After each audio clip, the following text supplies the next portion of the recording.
suggest you may be human. There's this added benefit of a big middle finger to all the fucking weaponized media. That's how we found each other. This is ZRS, Zenith Radio Syndicate. Hey, how's it going, everybody? My name is Tony Bagarista, your host and moderator. Seated next to me is your centerpiece, Bob Dobbs. This is a continuation of our two-part introductory series with Jeremy. He has recently joined our love boat, so if you haven't watched part one, which is titled Rorschach Vomitage, I would highly, highly encourage you to listen to that before you get into this one, because that one definitely complements this one. It's not necessary, but I strongly encourage you to. So I can give you a few seconds to hit stop, and then you can go do it. You hit stop? I mean, it's cool. You don't have to. You can proceed and listen to this one. I just don't want you to be that guy who's like, you know, these guys are so politically astute. These guys are so politically and philosophically astute. I can't keep up. I can't keep up. I can't keep up. I can't fucking keep up here. Can't keep up. Can't keep up. Can't keep up. I'm out of step with the world. We aren't in touch with ourselves. We aren't in touch with the world around us. And that is because of the principles we use to guide our action in the outside world. We're led this way and that way by our whims, and if we only follow our whims, we'll never end up on a consistent, worthwhile trajectory. With a coherent sense of principles and operating philosophically from those first principles, it's a lot easier for a person to find themselves engaging in moral conduct than someone who is led by their whims or the trends or the peer pressure of this group or that group, this agenda or that agenda. We end up consistent in ourselves and have a impact on the world around us that is true to our intrinsic character. And that would allow more of the goodness in people to come out rather than watching everyone's goodness filtered out by collective action and group trance and the double standards that arise in the absence of a consistent set of principles. Yeah. Because I think a lot of times there's a tendency to think about principles in relationship to only morality. I think it's that Voltaire quote about he who can make you believe absurdities can make you do cruelties. That hints at this idea that before someone hijacks your moral compass, they might hijack your mind. They might hijack your sense of reality or your sense of truth, your perception of the world. You step out of integrity at some level, at some point, when you allow the hijacking of history or the hijacking of reality to be done, and then, well, we just have to move on and fight the current fight. A lot of times it's made as a moral argument that why are you so obsessed with trying to correct a deception that happened, a long time ago, whether it's 50 years, 1,000 years, or 15 years. That ancient Greek conception of the true, the good, and the beautiful was in that order for a certain reason, in a way. They need to be stacked on top of each other. There needs to be a coherence of one's framework to building the good life.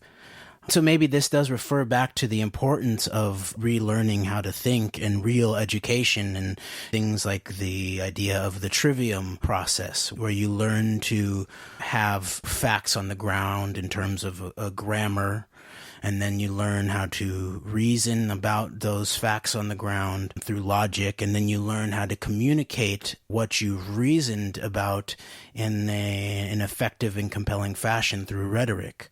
And that it really should take place in that order, and that if you jump to rhetoric thinking that you're doing a moral act, but you really haven't done the grammar work, the truth work, or the logic, the reason work, even if you have good intentions, you might be creating bad side effects. Of course, because a commitment to the truth is one of these principles that seems to stand on a ton of merit. It's hard to advocate for an abnegation of one's commitment to the truth, for example, because there's so much power in the truth. There's power in deception as well, but it's not a power that is worth wielding because of the consequences of the causality of using power to dominate. But a commitment to truth is a principle that we've lost a long time ago.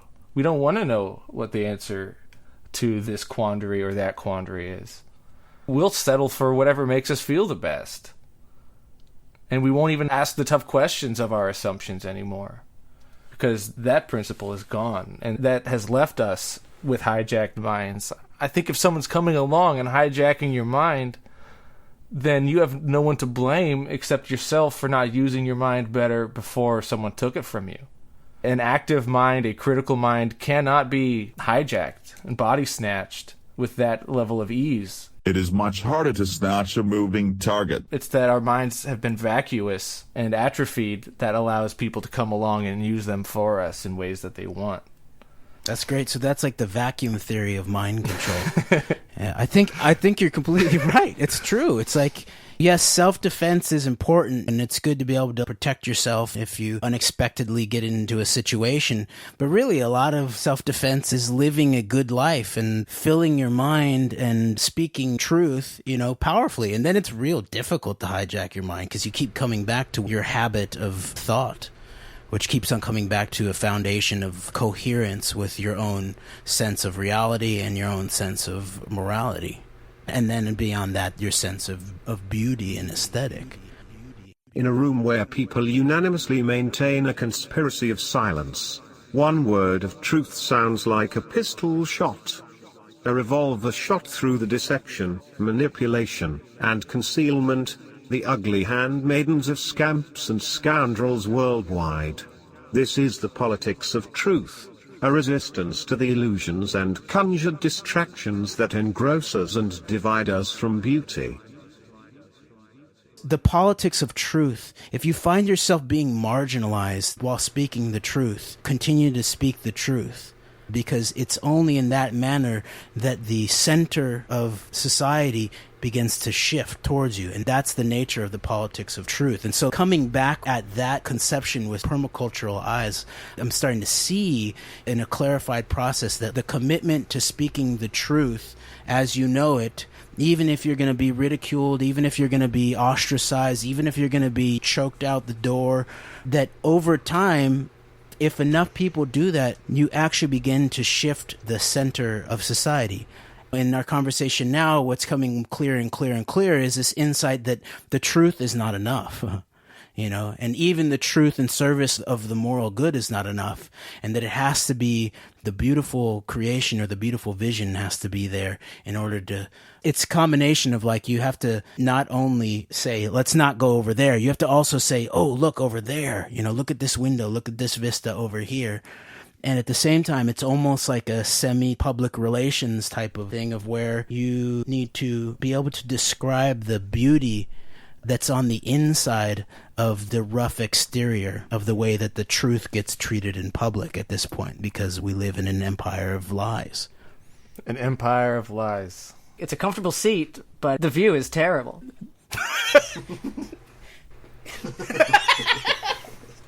There's a lot of brands of toothpaste to buy. They all have the same bullshit in it. Yeah. Bullshit.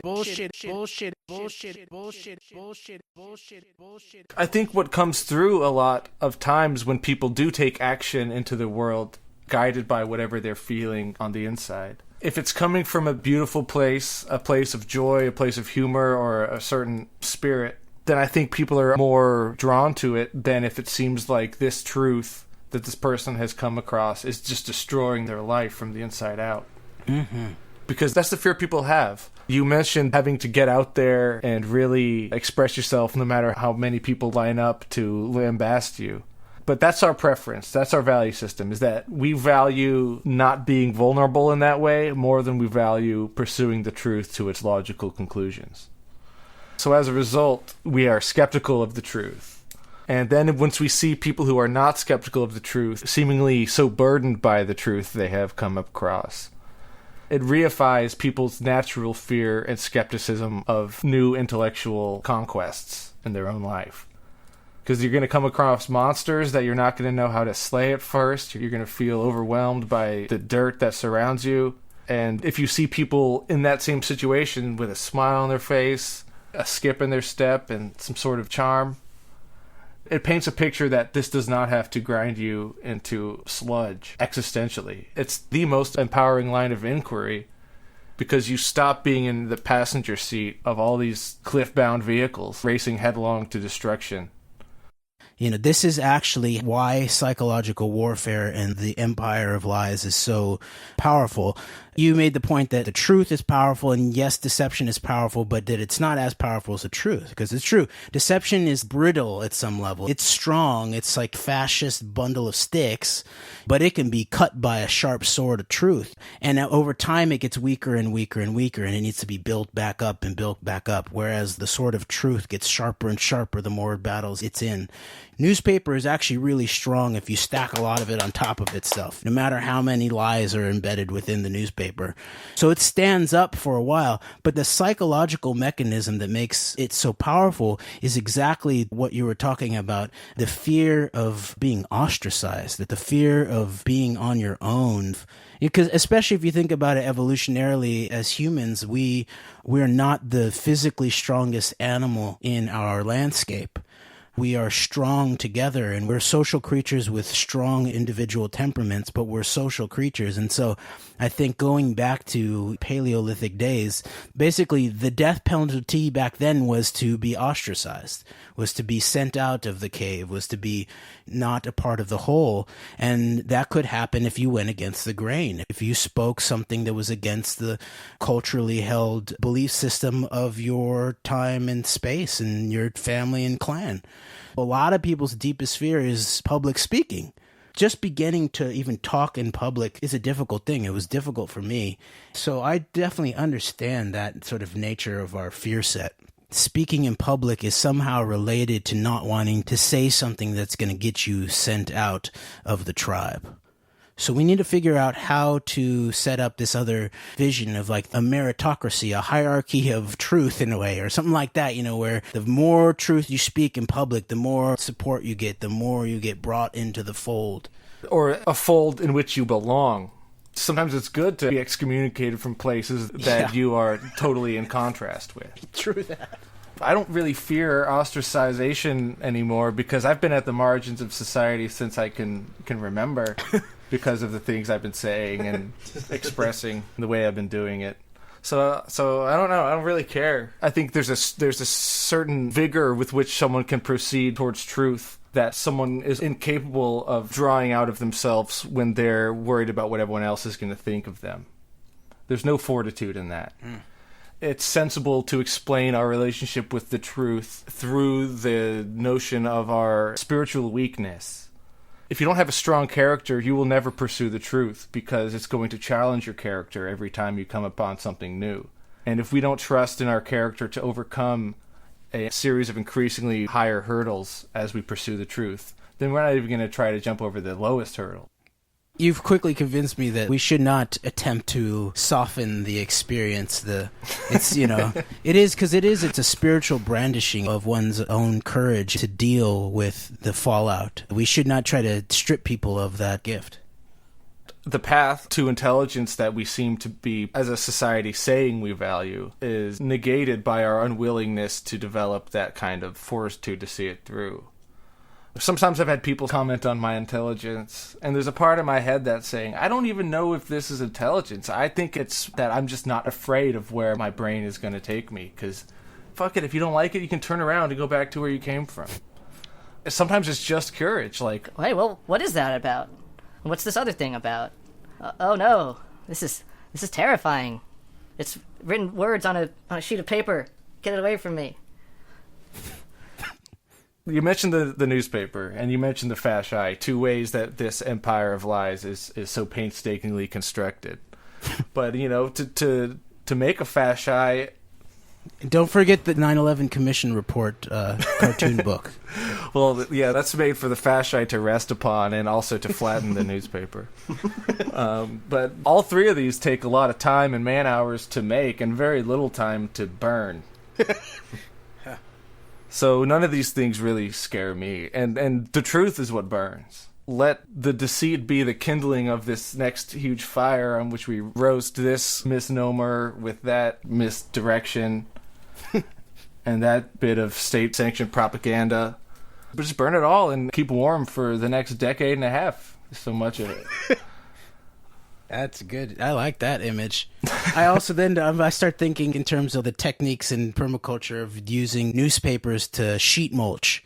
Not only do we have the kindling for warmth for a decade and a half, but we also then have the materials that we need to mulch out and basically undo the roots of the fake lawn set, the suburban myth that is also a mind state that is spiritually unsustainable. So we can use the tissue of lies of newspapers to mulch out the American dream that George Carlin talked about. Vermicomposting is also pretty good for newspapers. But where are the worms?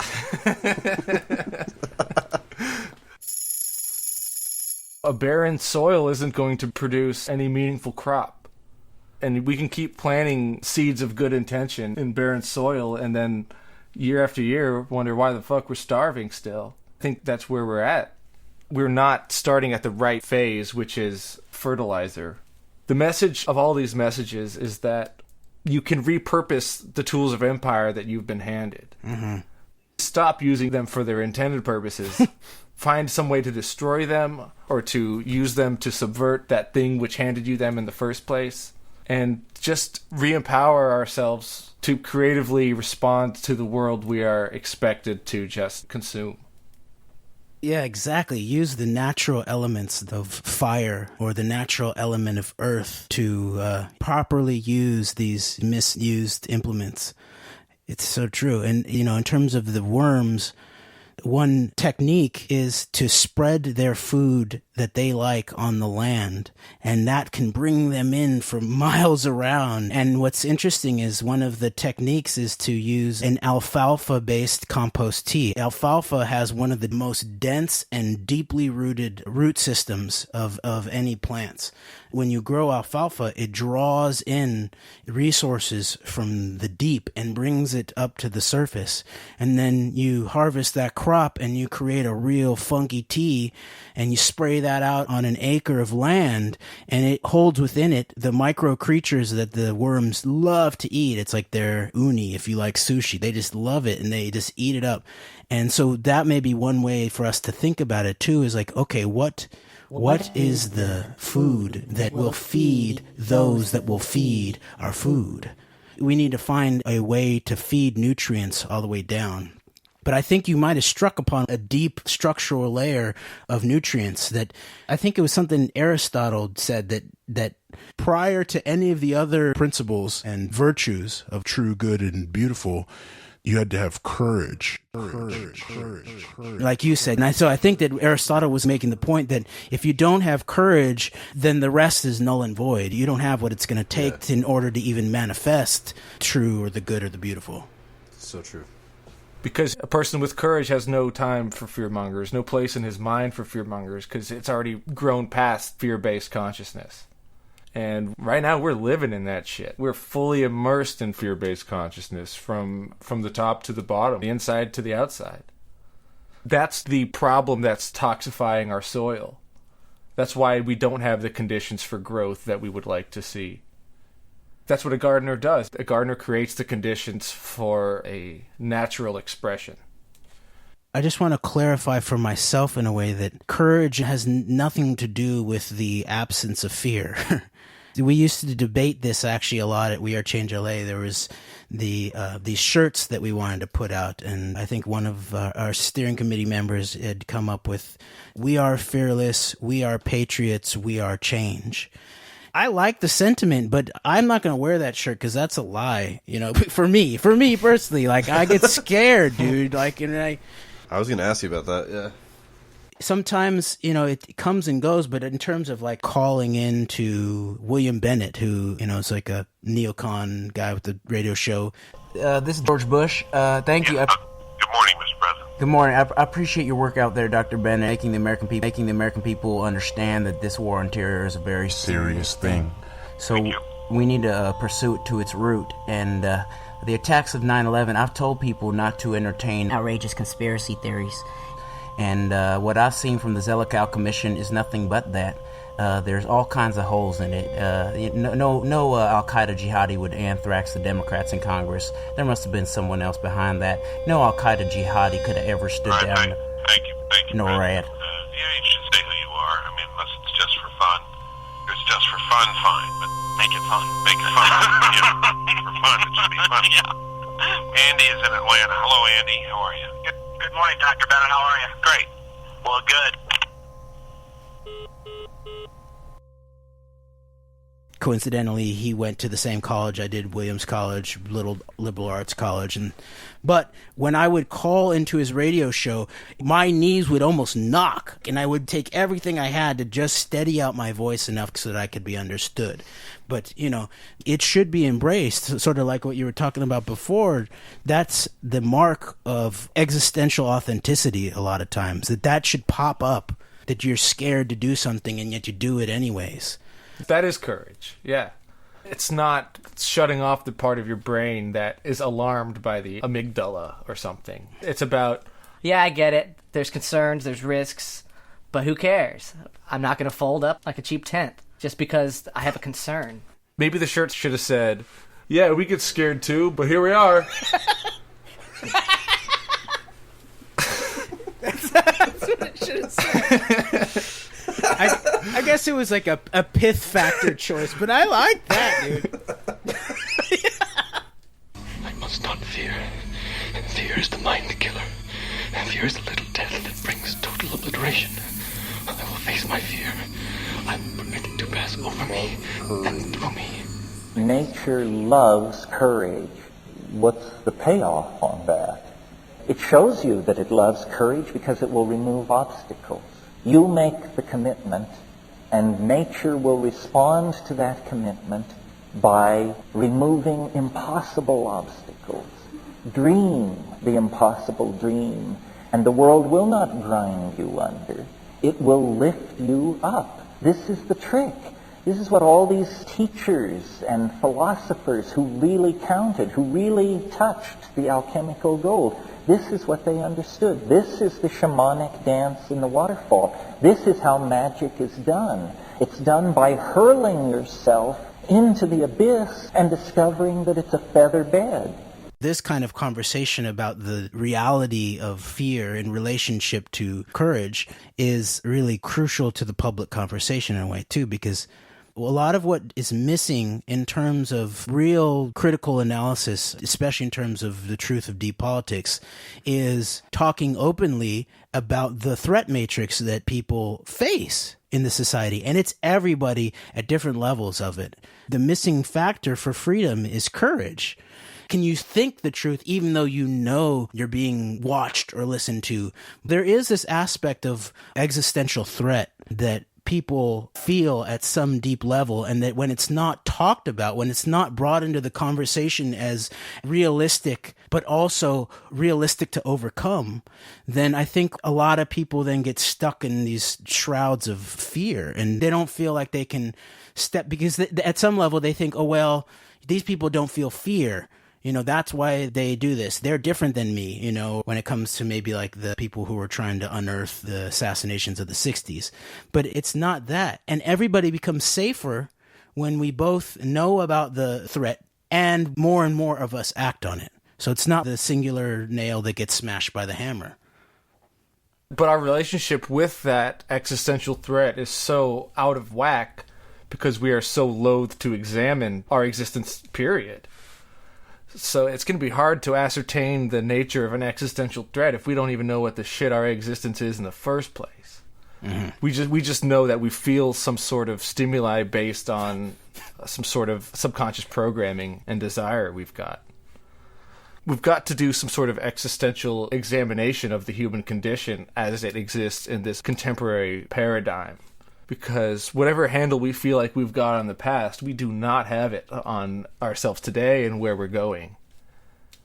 Existential examination of angst and being is the key to any problem that is antithetical to one's existence or being. That kind of examination is incredibly unpopular in the American milieu these days. Don't just do something, sit there. Yeah. Paralysis of busyness or paralysis of productiveness. Producing widgets instead of wisdom. The unexamined life is likely to be a shitty one. Wisdom over widgets any day. He who controls the past controls the future. But then what's not brought into that is that it's really who controls the present vision of the future is he who controls the past and thus controls the future. So that you get to start with right now as we're looking towards what we are and what we desire to be. Then how does that get perverted? The way people who control the past end up controlling the future is that they give you some sort of historicity to tell you what was possible in the past and then get you to project your own limitations on what's possible going forward. That's where the self-censorship takes root. All you have to do is tell people what the past was, and they will, without any prompting, construct a future that looks very similar to it. Mm-hmm.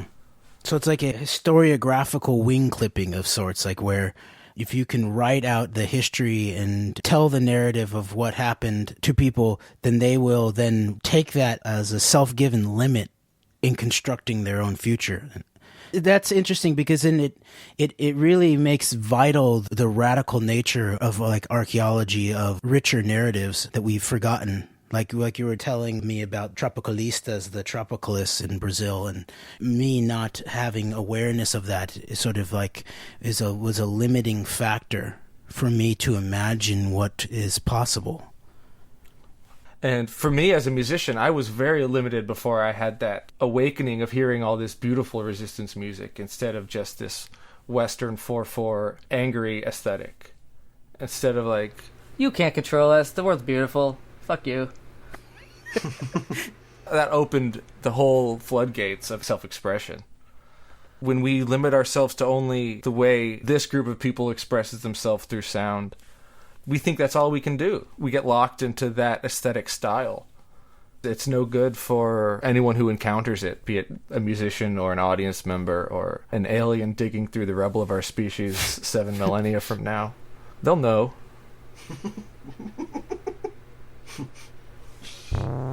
At this very moment, in a place deep in space, preacher looks down, wondering what might become of this human race. Blindsided, its techniques. Let's say they're just coming up a little bit short of Oasis. Mobius DNA laces, one tastes nothing. Just risk when they know Matrix. Will they escape it, break it, then recreate it like nightmarish, but ultimately illusory shackles turn bracelets.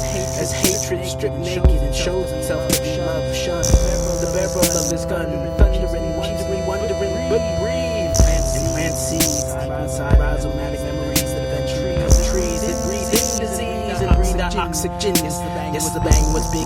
the silence persists again.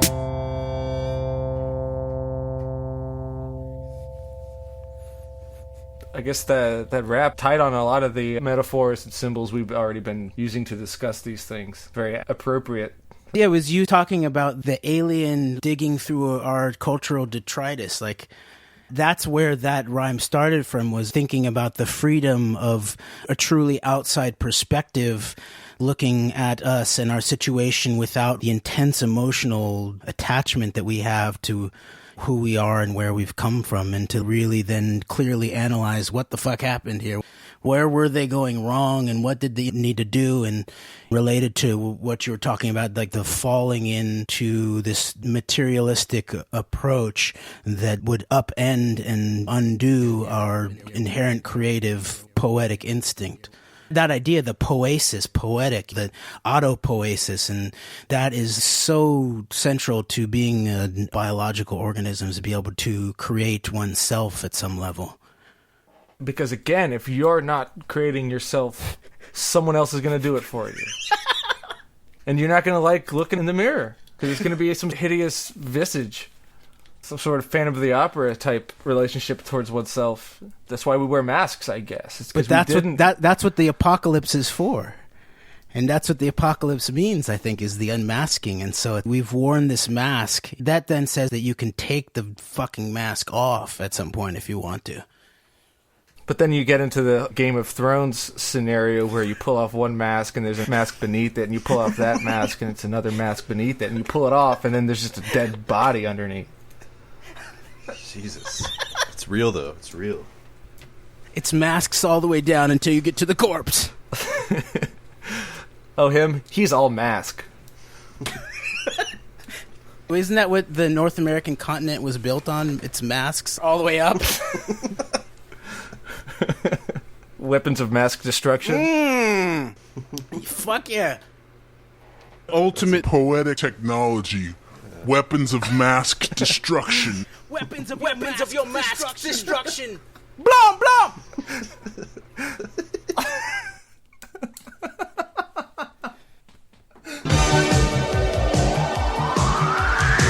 Masked crusaders working overtime, fighting crime. Masked is the mighty power that can save the day. Masked, no one knows what lies behind the mask charades.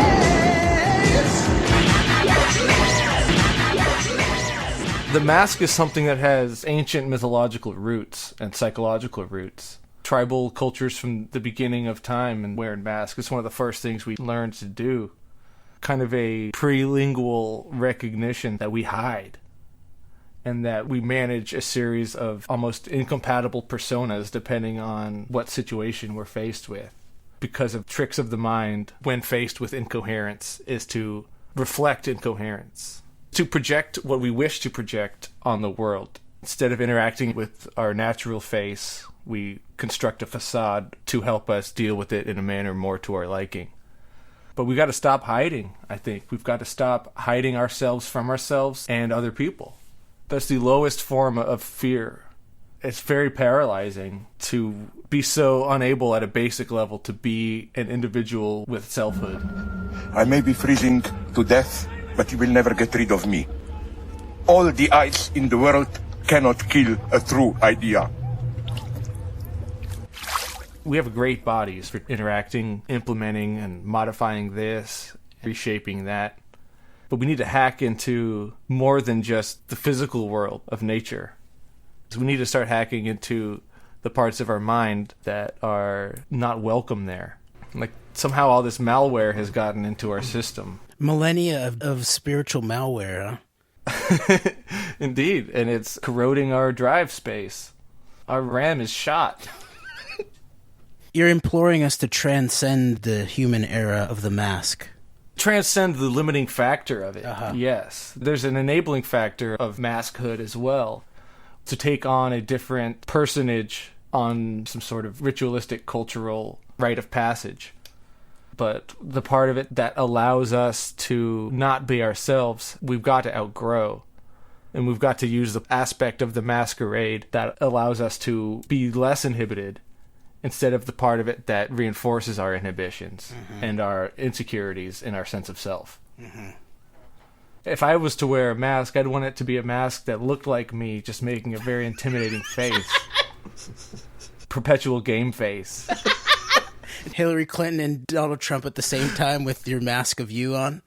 Instead of this like Janus-faced god that we're always petitioning that has the Siamese head of Clinton on one side and the Siamese head of Trump spinning around a central axis, spewing platitudes. Stop covering your face, young man. Let me see what you look like. Officer, it's just me, but with my game face perpetually on.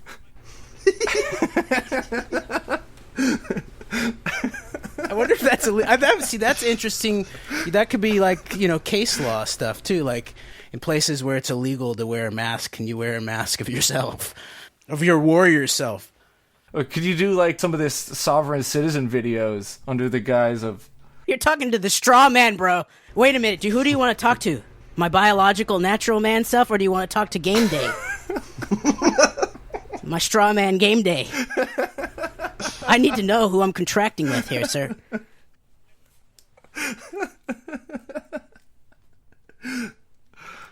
My attorney also wears a mask, and it's a straight face. There are different motivations for it. I think some are based in shrinking from the world, and some are based in pursuing the world with a more intense vigor.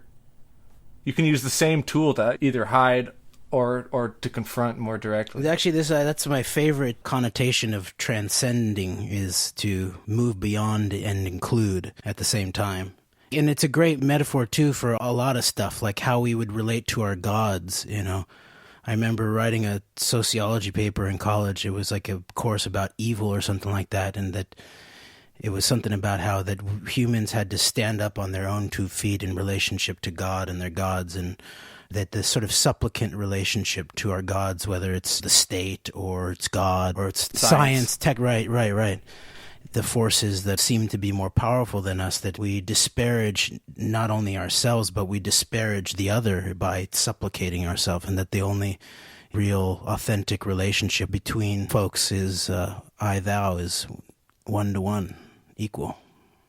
And not that there's not power differentials, but it also calls that there's a higher cosmic accounting than just gross, crude power. So there's also something having to do with ethics and aesthetics.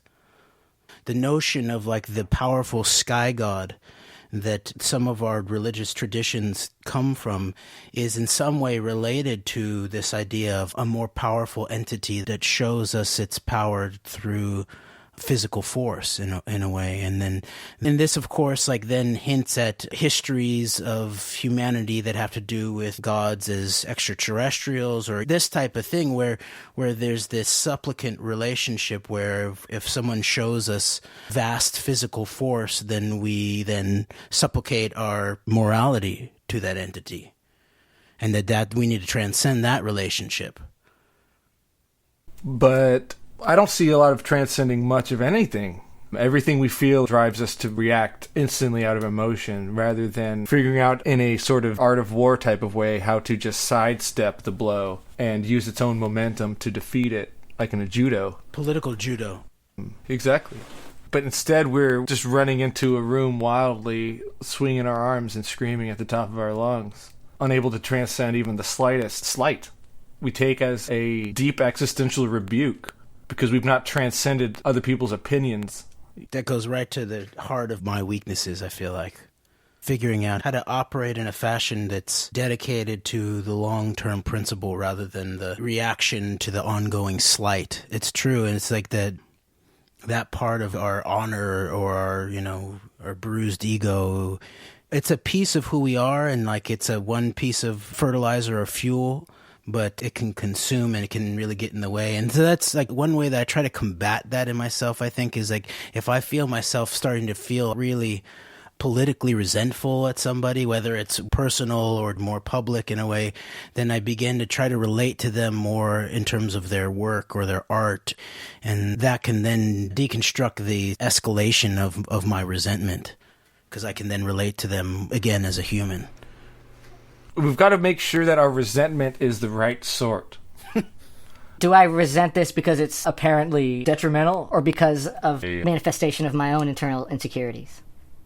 There's a quote by Slavoj Zizek in his book, First as Tragedy, Then as Farce, where he's talking about the bank bailouts. When we are transfixed by something like the bailout, we should bear in mind that since it is actually a form of blackmail, we must resist the populist temptation to act out our anger, and thus wound ourselves. Instead of such impotent acting out, we should control our fury and transform it into an icy determination to think things through in a really radical way, and to ask what kind of a society renders such blackmail possible. Because when you get people to react emotionally to a situation, that's how we end up with the Hegelian dialectic controlling us. A reaction. Exactly. There's the predictable reaction that's going to come out. And then, since it's a predictable reaction, someone's already predicted the solution to that reaction, and it's always self-serving. Interesting. So the solution to the weaponized Hegelian dialectic of problem-reaction-solution is for the people to pause after the deployment of the problem. It is. It almost sounds like a root cellar, an emotional root cellar, where you put your overwinter beets and potatoes and onions and know that, yes, They look so good. I harvested them, and I want to put them in my stew today, but you put them away for when you've got the perfect recipe and you really, really can put them to perfect use. I encountered Zizek actually at the LA Public Library, and he was cool, man. And they were talking about God and violence and stuff, and so I talked about this very specific form of violence, of false flag terrorism, where it's not only violence but deception and scapegoating on top of that, and Dick Cheney and all this stuff, and related to Jesus. It was like, as my want to like fold way too many things into one question. But then he's like, I said, you are asking me here, my God, two political questions. Of course, I am aware of all these dangers and so on and so on. But let me move to a topic which is closer to me, which may appear non-important, but for me is crucial. The way we talk about things and so on and so on. People think this doesn't matter, but it does. Because, when we say Guantanamo and all that stuff, Americans at least talk about it, debate. What about China? What about Russia? What about, I don't know what African country where probably they torture infinitely more, but nobody... What really worries me, and this is not as innocent as you may think, is that precisely we talk about it. Because, how we act depends on how we talk about it. What worries me are changes in these unwritten rules of what it is decent publicly to talk about or not. Are you aware that this is a big change? Are you aware that if 10 years, 20 years ago at least, somebody would publicly defend the idea of torturing, he would be dismissed as a maniac. It was simply, in a good dogmatic sense, out of the question. It was almost like advocating, debating rape. Infanticide or something. Yeah. I wouldn't like to live in a society where one would have to argue all the time against rape. I would like to live in a society where if somebody advocates rape, you don't even have to counteract. He simply isolates himself, appears as a jerk, and so on. So what worries me is not so much for or against torture, but that torture became appropriate for salon, educated debate, and so on. And here our lives are changing. And don't think this is just appearance and so on and so on. My God, what we do in reality, it's always mediated by how we perceive things and so on and so on. The big lesson is here Stalinism. Stalinism was at the same time extreme brutality, no problem, you risk millions, but extremely depending on appearances. Appearances had to be maintained at all price and so on. It's not true what they say that Stalinism was brutal force, in the West you have manipulation. No, Stalinism was brutal force, but at the same time in a total panic, like as if everything would disintegrate. So I think we should well worry when, even if nothing changes in reality, we talk about things differently. This is for me ethically the most terrifying moment, when something that up to a certain point we are well aware it's ethically unacceptable, impossible, unimaginable, all of a sudden is normalized. This is what worries me today. So even if nothing appears to change, these almost invisible changes worry me. So I sort of admired the way that he did that, and he actually went to a real deep place, which had to do with, like, it's not the nature of the debate, it's the actual fact that we're having it is proof of the dissolution of civilization at some level. And that dissolution of civilization perfectly corresponds to a lack of a universalized sense of principle. A principled society would understand that if you can torture a foreign national, you can also torture a citizen, and that I wouldn't trust a government to determine who you can and cannot torture. So let's just not torture anybody. Right, because if we were then consistent on our principle about this is wrong to do no matter what, then when it actually is done, we wouldn't have a debate about whether. We would actually coldly analyze why, and who. And for what? And then the so-called debate would actually be an analysis that would lead to what's not being talked about. And so it's very similar, too, to the so-called surveillance debate. Both sides are false dichotomies in a way. The other thing that Snowden says that I disagree with is that he talks about how the surveillance state is not about terrorism.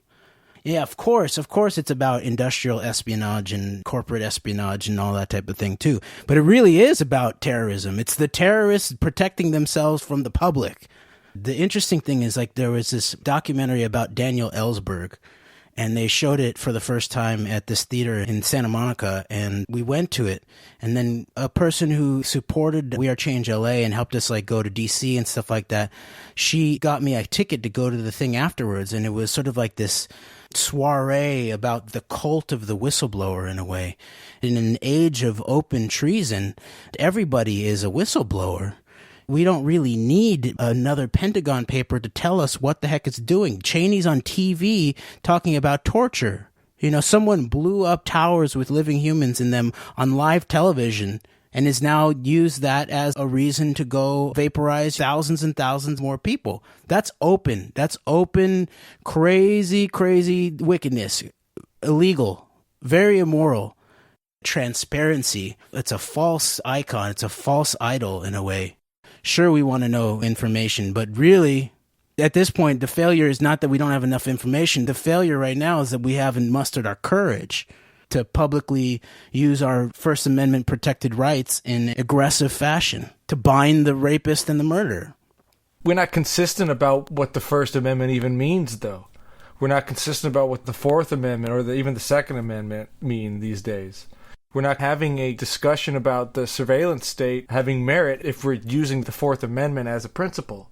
They're the liberating principles that got us here. It's a shame to see us so inconsistent in our treatment of these principles. Really, if we were consistent about that stuff, there would be no debate to have about torture, the surveillance state, the Patriot Act. We've just treated them as guidelines when it's convenient, rather than, nope, this is the shit. We're going to use these principles to guide our collective action in the coming centuries. And when new problems arise and they are complex and nuanced, we're going to use these to guide our state and to decide which powers have which means at their disposal and which things are simply off the table no matter what because of life, liberty, and pursuit of happiness. I don't know where torture falls into life, liberty, or pursuit of happiness. Maybe life. Torture is life. Life is torture. Yeah, we do enough self-torturing. I don't think we need to go to Abu Ghraib to get our torture fix. Yeah. Torture yourself in your own living room like the rest of us. Self-flagellating. Jinx. So everybody wants to change the world.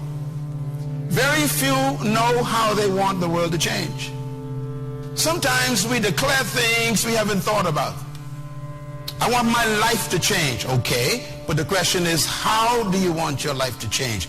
Do you have a specific design? Have we thought through what we may not need to change? Some people want their government to change. So what do?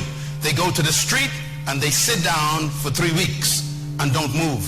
That's the way they decide for their government to change. Another group want their government to change, so they pick up guns and they storm the government headquarters and they hold the prime minister at ransom and they kill some of the parliamentarians and they say, we want change. Change, yeah, but what do you want to change from? Are there some things that you maybe should leave the way they are because they are working? We want to change the world. We want to change our situation. We want to change our circumstances. We want to change our environment. But the question is, into what? The character that a philosophical revolution would take is the character of a revivification of a set of principles. Mm-hmm. Speaking of how we're inconsistent about principles, we don't even follow the Bill of Rights principles in relation to ourselves. We don't give ourselves a right to speak freely. We don't give ourselves a right to assemble with whoever we feel like assembling with. I guess we do prevent ourselves from reasonable search because we don't want to find what we're going to find. Because it might violate the Fifth Amendment, which is a right to not incriminate oneself. The Fourth Amendment, that's where the spiritual sheriff draws the line. You will not dig deep into my id. He ran on that platform, actually. What we're getting at is the idea that we should not reasonably expect to find outwardly what we cannot find inwardly. If my relationship to myself is misaligned relative to my principles, it is reasonable to expect my social condition to reflect that inner disconnect as well. This parallel goes even further when you consider that one's body is one's constitution. Along those lines, corporate also means something that has a body. The body politic is based on our body. It's a common metaphor for this dynamic. One's treatment of public affairs is in large part an extension of one's treatment of their internal affairs. As above, so below is a semi-popular phrase, but this is more of an as inside, so outside dynamic. As inside, so outside. As inside, so outside. As inside, so outside. As inside, so outside. As inside, so outside. As inside, so outside. And we've got a dirty internal investigator. Crooked DA. A crooked DA. A crooked internal affairs investigator. Exactly. He's getting bought out by our own blue line. We are the perp and the victim. There's just this crooked DA accepting bribes from ourselves to allow ourselves to imprison ourselves. Let's throw the book at this guy. He's a real asshole. I know him personally. Believe you me. I've seen this prick do his thing for years. Get him out of my sight. I like this idea that the simple answer is to restore what we take to be self-evident, but to not only restore it to what we had before, but to have a renaissance of rights, and to start from the middle out, from the center of our being out this time. Which was the implication last time of those that were operating in good faith. It was meant to be a system for self-governance from the inside out. But of course, just like the founding of our own being, there was complications and shadiness from the get-go, and different agents of different mindsets and agendas. So we want to embody that which we want to revivify. I think you talked about revivification. Breathe life back into. I was working on the We the People's platform, an approach to electoral politics that is beyond parties, where you have a publicly reasoned platform that doesn't have to do with a party and is either nonpartisan, but people who are of a party can also opt in if the principles resonate with them. And the seventh and final plank is restored and renewed rights, natural rights. And in a way, I'd say that's probably the most important. I said nothing else matters if we don't breathe life back into our deepest rights. You said natural rights.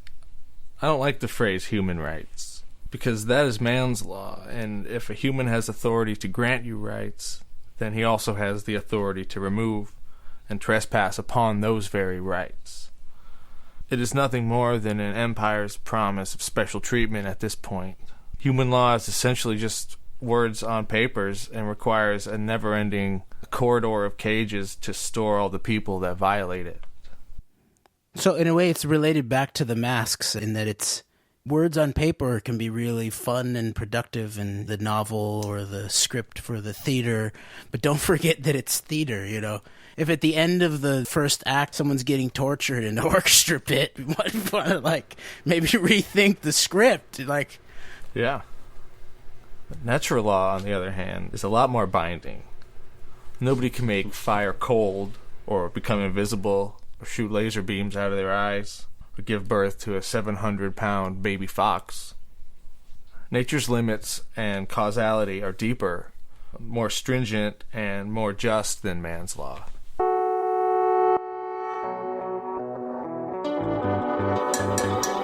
Justice is the way of all things, and truth gets what truth brings, and I get what I get. Justice is the way of all things that haven't been beaten down and fucked with by man's laws. Justice is the way of all things, and truth gets what truth brings, and I get what I get.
But isn't there a complex edge where natural law meets the shifting landscape of human ethics and moral conduct?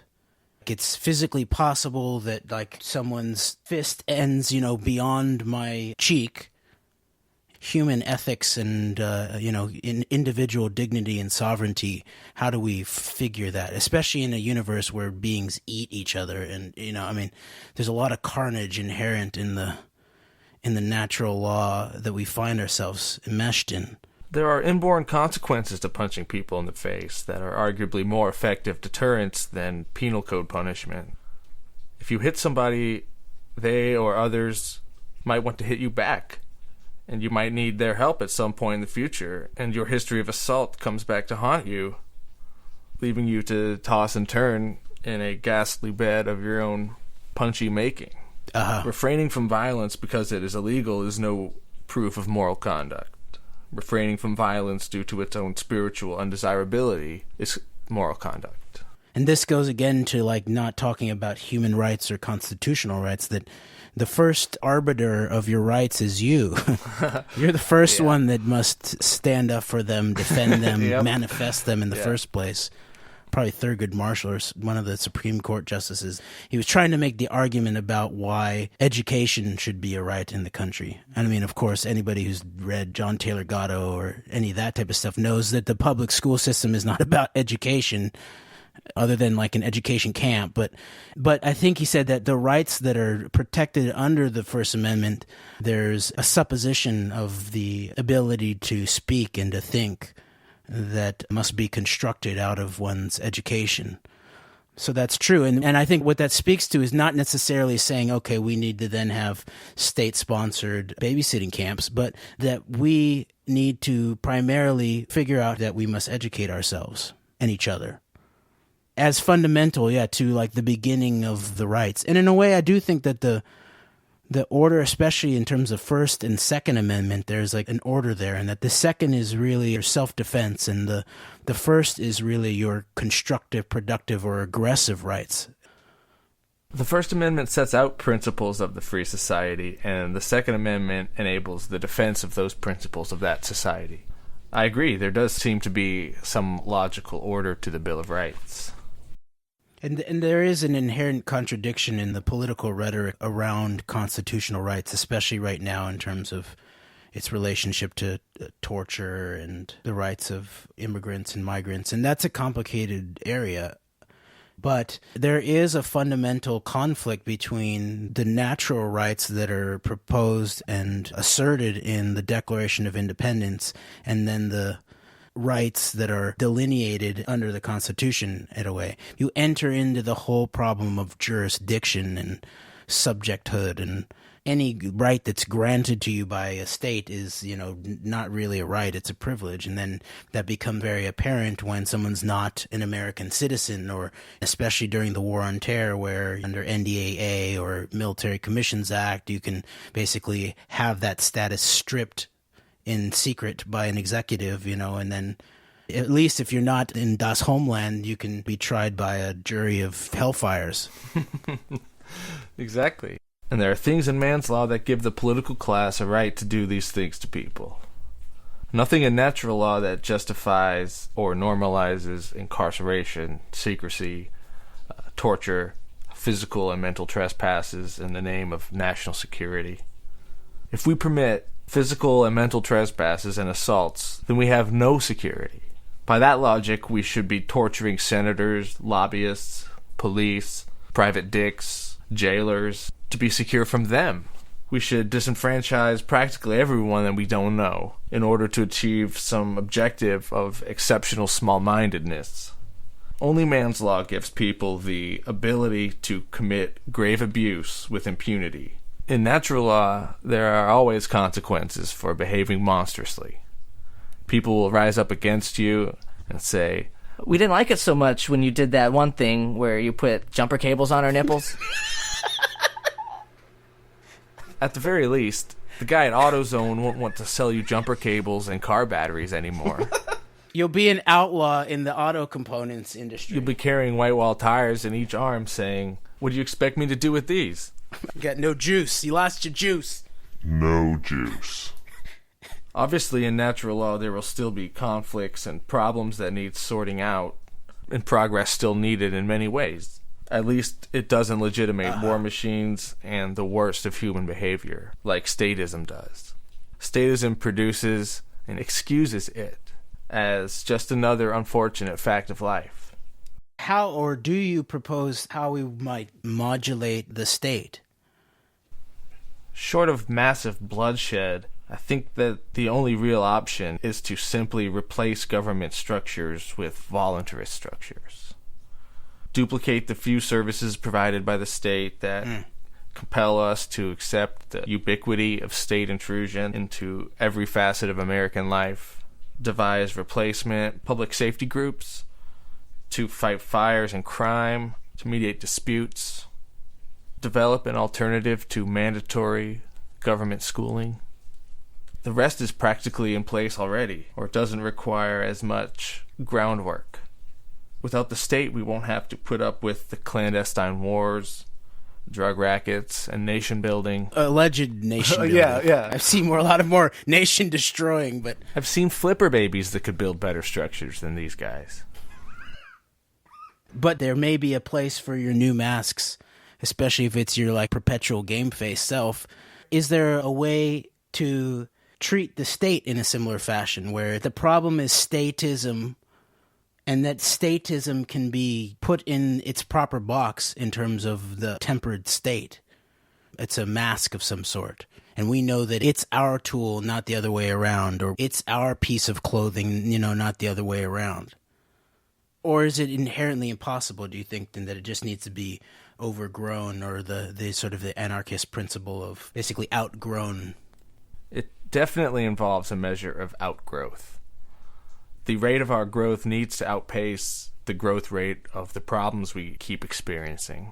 Certainly. But take a look at the mask of state, perhaps the most mutated of all relative to the human beings concealed behind it. It's a radioactive clown mask, and maybe the way to feel empowered without the mask is to realize how foolish we look when we wear it. Once we can keep our own neighborhoods safe, we will laugh at the idea of hiring state-sponsored strangers with itchy trigger fingers to keep us safe. It's a strange commitment we've made to solving that problem in that way. And when you look at it objectively, it seems absurd. Once we start outgrowing and replacing these malignant structures without the state, we can show people, look, there's another game in town. We can do this ourselves and keep our dignity. Look, you can have the mail and security without the trappings of the goon state. But what may happen, though, and this is my sense of what may happen, is that in outcompeting the constructive functions of the state, it may actually discipline the state to be an interesting choice. And actually, that would not be such a bad thing. Like, by out-competing it, then it becomes one option. Then the post office becomes one option to get your mail delivered. And in having good competition, it may step up to the plate and become an option. And that every appendage of it that tries to put its hand inside your pocket, or its hand where you're unwilling, into your home, that must be immediately dealt with. Indeed. That would be a more enlightened version of the social contract than the one we have now.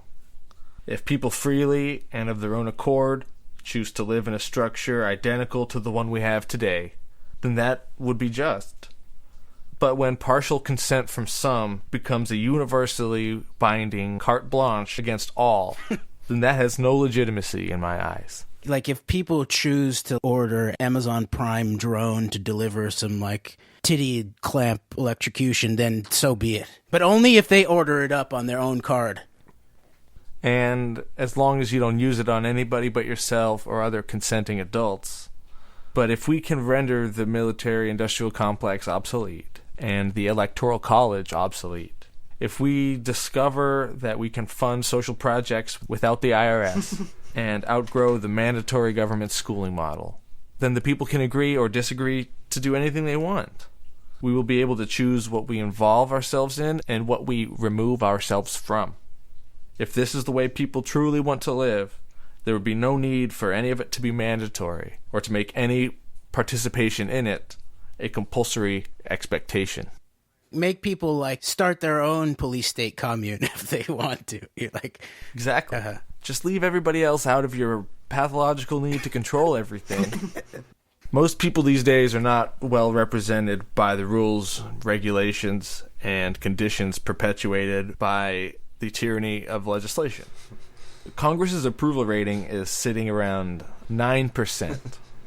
That means that 91% of respondents do not feel represented by the legislation passed in the last 10, 15 years. If you look at the approval rating 10 years ago, it was sitting around 20%. So it hasn't really changed all that much, all that recently.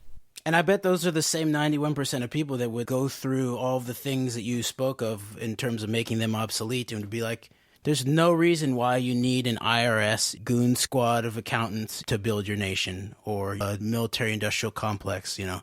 I bet 91% of people, if they were asked in the proper way, would agree with you.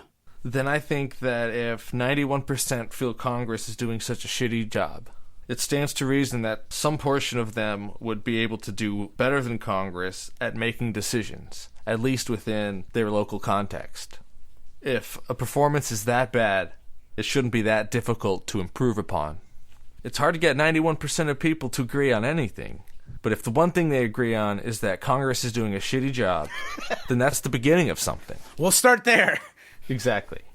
If three groups of people all disagree about an approach to a problem or issue, then let them live side by side, pursuing their own courses, without having to tyrannize each other through legislation in order to do so. The will of one should never become the rule for all. The will of one should never become the rule for all. That causes more difficulty than ease, because then you need to fund a police state and a military-industrial complex to enforce it, something a free people would never do, because that shit is expensive. Feeling tired and fatigued? Find answers. California and William. Hello, William. Dennis Prager, thanks for calling. Yes, thank you for taking my call, Dennis. I just want to know why such an apparently intelligent man could believe a lie that Joseph Goebbels would be proud of, the official 9/11 conspiracy theory. How can you believe it? It's clearly false. You mean that the conspiracy that the government helped bring down the buildings? I'm in my late 50s. I have hallucinations. So it is clearly a vested interest. This horrific, monstrous, sickening lie. I love it. I hate it. I'm scared of it. I'm excited for more. I'm drawn to it, but I'm scared what's in the box. Is there really a corpse behind the last mask? He was joking about that, right? Or no? Oh, he was dead serious. Thank you all again for joining us this time around. If you would like us to discuss anything in particular in the future, please reach out to us via email or Twitter. Our email is syndicate.zr@gmail.com. Our Twitter handle is Z_R_syndicate. We have a WordPress, YouTube, SoundCloud. So there are many, many ways that you could follow us. So please follow us, subscribe to us, like our shit. Our goal is just to produce content with the utmost quality. We're not going to put out a podcast for the sake of putting out a podcast like every week or every other 2 weeks. We want to make it good for your ears because we realize that other people have other podcasts they have to listen to. So we're not going to, make ours 2 or 3 hours long. We're going to try to,